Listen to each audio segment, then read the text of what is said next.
Welcome to the Soul Traveler Podcast, an exploration of conscious living with your host, Jennifer Mitchell of The Soul Experience. Join Jennifer as she explores the quantum realms of the subconscious mind and all aspects of spirituality. Driven by curiosity and a thirst for knowledge, topics will stretch the boundaries of your imagination and revive your mind, body, and soul.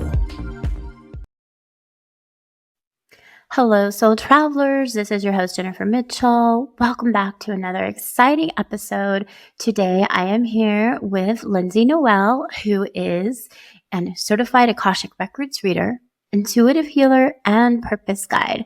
Welcome to the show, Lindsay. How are you doing today? Thank you so much, Jennifer. I am great. I'm really excited to be here. I know this has been long awaited for us. Yes, it has been. Thank you so much for coming on the show. I can't wait to learn about all that you do. I would love if you could start off by telling listeners a little bit about your journey to where you are. Yeah, absolutely. My journey, I would say, within this realm started in about 2017. I went through a pretty earth-shattering breakup at the time, which catapulted me into this sort of dark night of the soul moment, which then, of course, led into almost this obsession with spiritual healing, any type of healing, personal development, just really going down the path of awakening once the soul gets pretty cracked open. Yeah. In that way, I got certified at the time as an integrative health coach. A lot of people are very familiar with IIN. They started off in that space. I did that for a few years and then shifted most of my coaching into more of embodiment work, spiritual coaching work, and a little bit of business work and development work as well. I got a little burnt out on the coaching space and the coaching scene. That's a whole other podcast in and of itself. But at the time, I decided to take a break. It was interesting that I had always, when I was a coach, tried to access the Akashic Records. I was always so fascinated with it. People that were channels, I just had this affinity towards them, this deep respect. And what I found is then when I wasn't a coach anymore and I wasn't trying to seek the records, I was actually just sitting in my kitchen one day. And I had heard about the records a couple times that day just by synchronicities that had come into my field. My partner wrote me and he said, I'm going to be home late tonight. I can't make it for dinner. So I just thought, you know what, I'm going to sit down. I'm going to try and open the records. I'm going to see what happens. Like very just on a whim. Ended up opening up the records, or what I, of course, thought was that. And when I landed back in my body after being in this space, I thought there's no way that happened, right? You're just doubting it. You're judging it in a way. You're just in the human state again. Pulled out one of my favorite Oracle decks and pulled the Akasha card. Wow. And so then I felt really good. Oh, there's a little bit more. Put it back in the deck, shuffled the deck. And the next 2 days, that exact same thing happened where I accessed the record and I pulled the Akasha card, shuffled it back in the next day. So on the third day, I'm very much 3 for my sign. My guides know I need a little extra push with that third affirmation. On the third day, I decided I'm just not going to question it. I'm not going to judge it anymore. This is true. This is real. My intuition is accurate. And then that was 2 years ago. So now I've become certified. I've done countless workshops. I've read Linda Howe's book, many books. I just found my fascination and obsession with the Akasha. And now, I hold sessions. I just ran a women's retreat where we access the records for a large majority of it. I do work in the quantum healing arts, also was certified in that a couple years ago. And it's really just a playful, intuitive, joyful journey now, rather than more of a strict business. This is my one path. It's just an ever unfolding world for me. Wow, such a beautiful journey. And I love how you just followed your intuition and connected on a whim to the Akashic Records. And you weren't even certified at the time. That's pretty cool. Yeah. And I think it was my ego's attachment previously to needing to access the records to complete me or to identify me or to make something of me that kind of kept the access not there or barred the access per se. And then when I came from a place of just being in the heart center and non-attached, it just opened the floodgates. And I'd love if you could walk us through a typical session with you. Like if a client books a session with you, like what can they expect? Yeah. So typically I'll start even a little bit before that. When a person books a session, it's because they're very curious about something, or they've just been running the same pattern for a long time. So they run into the same relationship consistently, or they end up in the same job circumstance, or they want to know what to do about their career, what's next, or whatever's coming forth for them at the time that feels like challenge. So we'll sit in a session drop into the body, open the container a really safe way, ensure that they're really grounded in the space somatically and that they feel really safe to open up their own channel. I will say the prayer. I still use Linda Howe's prayer at this point. I really just honor my teachers and the lineage. So I use Howe's prayer. I open the Akashic Records, and then it's just a whirlwind of things. So there's so many different things that can happen, and it's unique to each soul, and it's more even unique to what they need in that specific moment in time. Sometimes people will sit there and truly all I have to do is just run energy through their system, run light.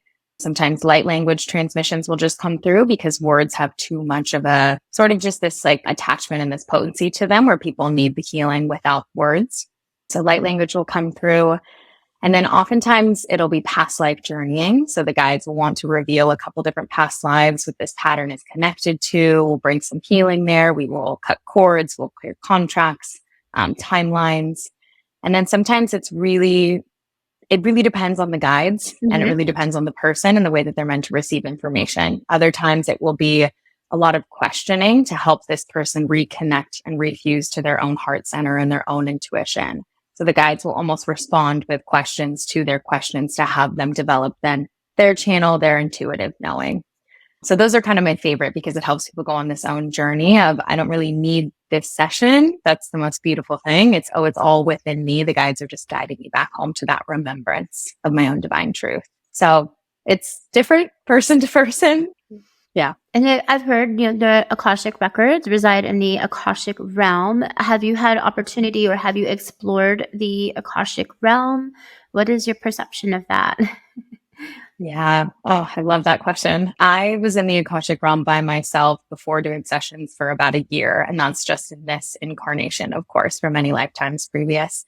The best way I can describe it is just all loving, all compassionate, all holding. It has this really unique texture and frequency. I can almost feel when I'm dropping in. I move through these elevation levels of, okay, I'm in psychic circuitry where I'm in this psychic seer mode. And then I can feel when I reach into mediumship where it's more so loved ones and beings on this other plane that want to come through.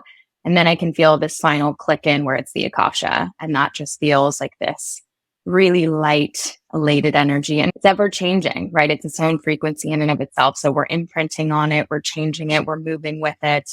But it's a really special space and it's an incredibly safe space for people to start to explore this work. Sometimes when people think of psychic, they think dark or future telling or intense or doomsday. But the Akasha really is only ever designed to guide us back to deeper unconditional love.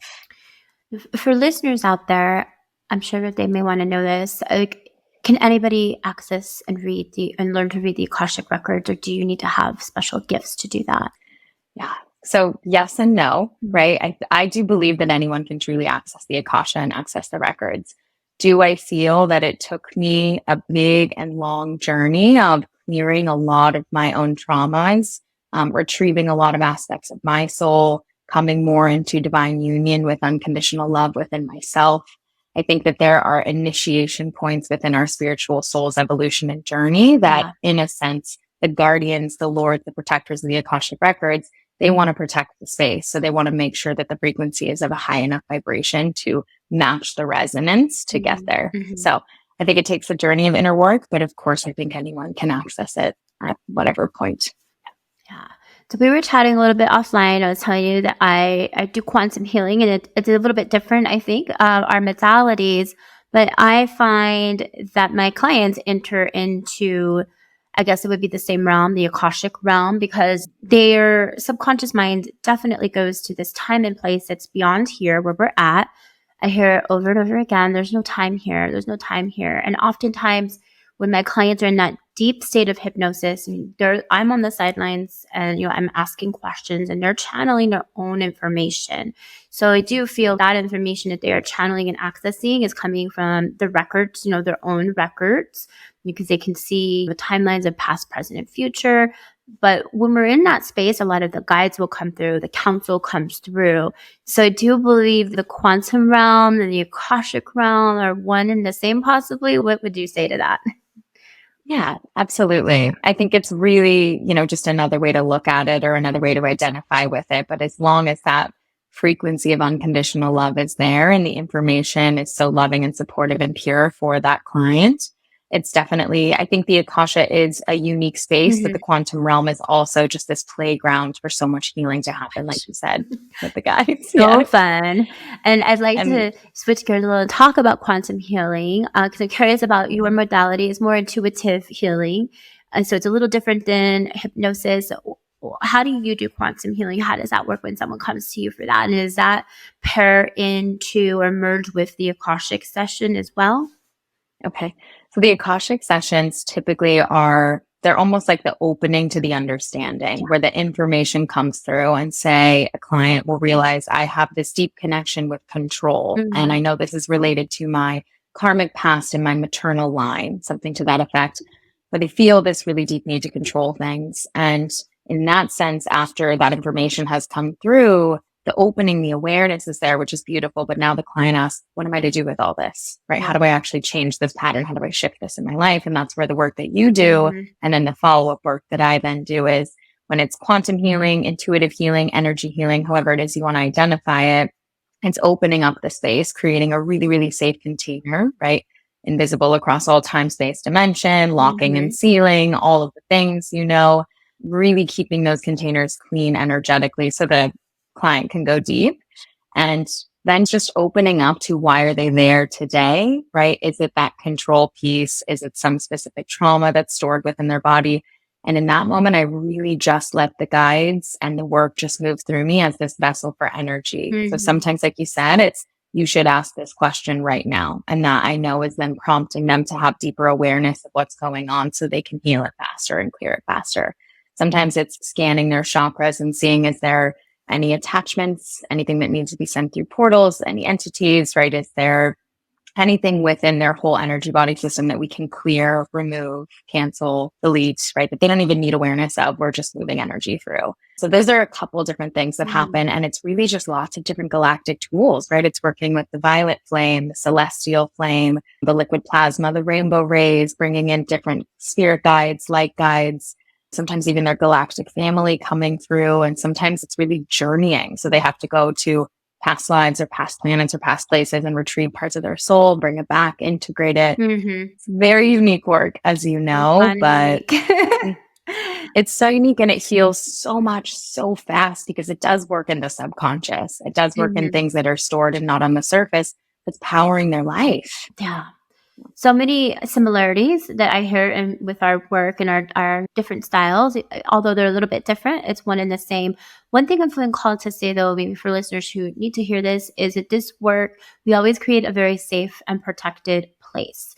So you mentioned earlier, sometimes like psychic abilities and things like that could have like this notion of being dark. And so I always make sure, and it sounds like the same with you, and any good practitioner experience will protect you by the white light or by using certain tools and techniques to ensure that you are always safe and protected when you're entering to that quantum space or when someone's going to be accessing your records. So you're always safe. I do want to say that we definitely work hard at creating a safe place.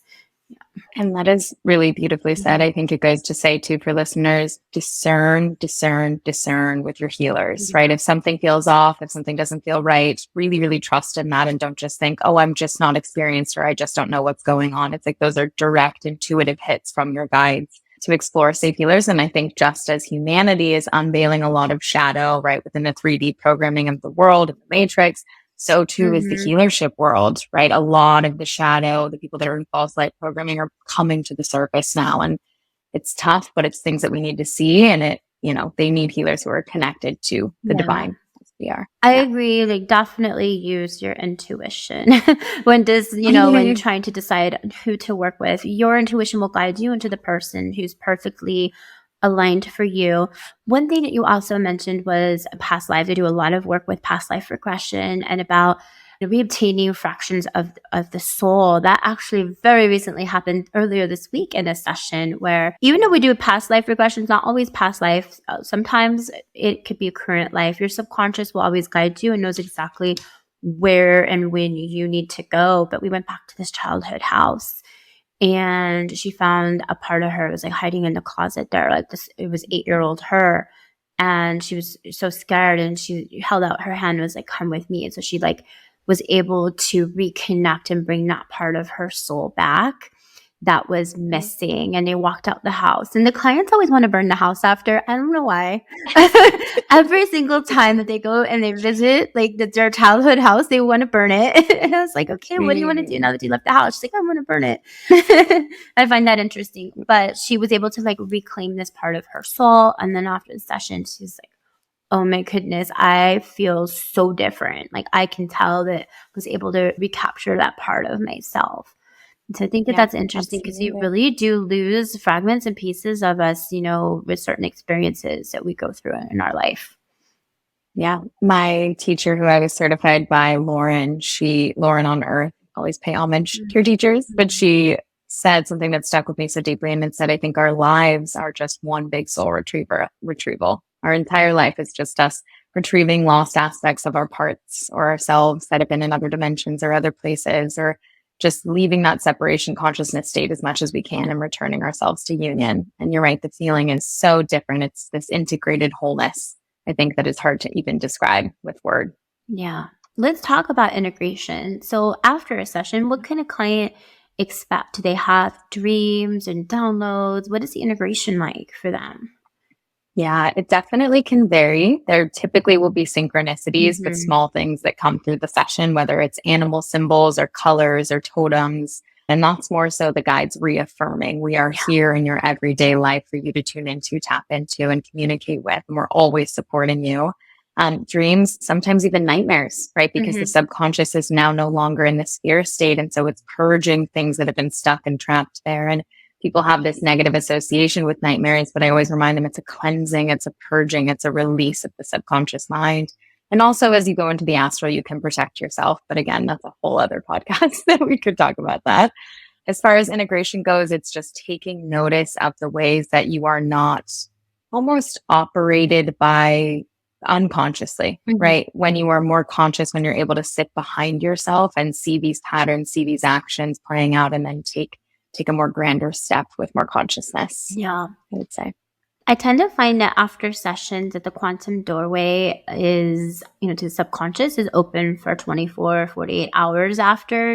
You know, I tell my clients, you can definitely get dreams, and it's really common that answers will continue to come through. Sometimes maybe the subconscious will speak cryptically under hypnosis, and then they will come back in a dream. The subconscious will come back in a dream and explain, like, this is what I meant. I get that a lot. Clients will be like, okay, I had a dream last night and this is what, you know, this meant in my session. And so, yes, I find with the doorway, it tends to be open. A lot of downloads will come through. Also, have a lot of people who become activated. Like their spiritual gifts after a session, because we've done this clearing when we go through the chakras and we purge and we release toxins, and the subconscious mind scans the body and releases all this stuff. It opens up the body to be able to step into certain gifts. Have you found that with your clients as well? Yeah, absolutely. I think it's one of my favorite things is when I do group sessions or group healings or group readings, because I'm not directly channeling for these people the information that wants to come through. They are lighting up their third eye. They're lighting up their throat chakra. They are seeing, understanding, feeling what it's like to be in the quantum and to open up those clairs and receive this information. So I think within the session, they get this taste of it, and then they realize that it is safe to explore there. And just like you said, I think that safety piece is something that goes so commonly overlooked. I think the reason why my gifts opened up in my life when they did is because I finally was in a place of safety somatically and just in my journey of life, that it was able to open up. I was able to receive more. So the more that people want to open those gifts, the more explore the places that you don't feel safe within. Have you noticed lately like any common patterns or themes with your sessions? Because I definitely have. Yeah. Honestly, they're always a mirror for me, and they're always very reflective of my own journey, to be honest. So it's humbling and it's beautiful and it's such a teacher. So many of the women that come to me are asking, you know, how do I step into more of my greater purpose here, right? I know that I am a starseed, a light leader, an awakened one, a new earth birther, whatever it is that they identify with or feel. And they're just thirsting and craving how to step into the fullest expression and embodiment of that, because they want to live their authentic truth in this incarnation. So without a doubt, every single session that comes up, and we get to explore what's there for them, which is really exciting. Yeah. One pattern or theme like I've been noticing a lot lately over like the past several months is the subconscious minds when they speak. I'll always say, do you have any final words for them? And it's always been the same over several sessions is love. Just love, make sure that you're kind. And so that's really been something that's been coming through a lot lately in session. Yeah, absolutely. And realizing it's a divine frequency that's available in all moments. It's not something we have to give or get. It's just something we can each tune into. So powerful. Yeah. Do you have clients who ever come to you for a session, but then they doubt, like that they're skeptics? Does that happen to you? And how do you handle that? Because I get absolutely. Yeah. This was a big part of my learning journey again with who I was certified with, because I said sometimes people come to me and the session just feels off, like they're just not receiving the information or they're resisting the information. And am I not a good channeler? Whatever, you start to doubt yourself or your own gifts in those moments. At least I did. That was the learning journey. But the realization is that people can only take in so much at one time, right? People are going to have their blocks, their walls. And even if just 5% of what you bring through in that full hour reaches a part of their heart, boom, they got exactly what they were there for. And we cannot change other people's willingness for this. We can just keep showing up as the pillars of light in the channels that we are. And don't ever let it, for any of the healers listening, don't ever let it make you question your own deepest inner knowing, right? That soul truth that you feel and know when you're in session, when you're with people. I find it so interesting. I have people who sometimes will book with me and they'll say, well, I don't believe in hypnosis. I can't be hypnotized. And I'm like, so I find it really funny that you booked like a hypnosis session and then you're telling me you can't be hypnotized, because that's a belief that I can't change that belief for you. If you've already written that story and you've already convinced yourself and that program is running in the subconscious mind and it is a core belief, I can't override that. So I find it interesting that I think they're curious, and that curiosity is the first step. And then maybe it's just not right for some people at that particular moment. But yeah, absolutely. Yeah, I think we all kind of encounter those clients. Yes, we definitely do. But, they're on their own ascension journey and their own timeline, and hopefully we get through to them a little bit. That's all we can ask. I love to hear transformation stories. Do you have a story of like maybe a client whose life was really impacted or that everything changed for them after a couple sessions or working with you? Yeah, absolutely. I have a client who I love dearly. I've seen her many times over the past year. She lives in New Mexico area, and she was working as this coach, and she was running into a lot of issues and, just feeling like she was running through the mill, consistently doing the exact same thing, but not getting anywhere, not progressing. And we started opening up the Akashic Records for her. Psychic channel started coming online where she was then able to communicate. She came to my retreat last year and had this really deep psychic opening, this really intense moment of connection with her spirit guides. And she has since transformed her entire business, where now she is psychically channeling people's power animals, their ancestors, and she just sold out an international retreat.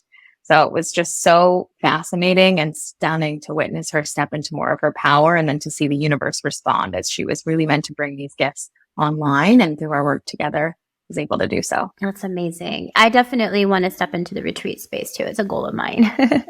Yeah. There is nothing like in-person connection. It is so fabulous. Yeah. So in our line of work, Lyndsey, there's so many misconceptions.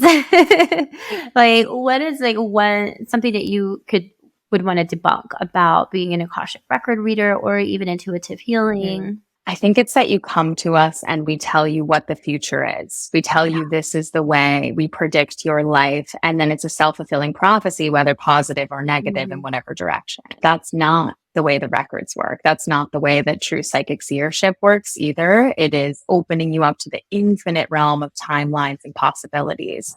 I had a client come to me one time and she said, I've been so scared to go back to a psychic because when I was younger, they read my palm and they told me that I was going to marry really young and live in a house in this town. And I said, okay, well, she wasn't doing her job then, right? Because truthfully, you're supposed to open these clients up again, like I said, to the infinite realm of possibilities and help them discover their own connection to that timeline and their own free will decision, instead of telling them this is the way that your life is going to be. And that's the most important piece, I would say, that I feel like we need to debunk.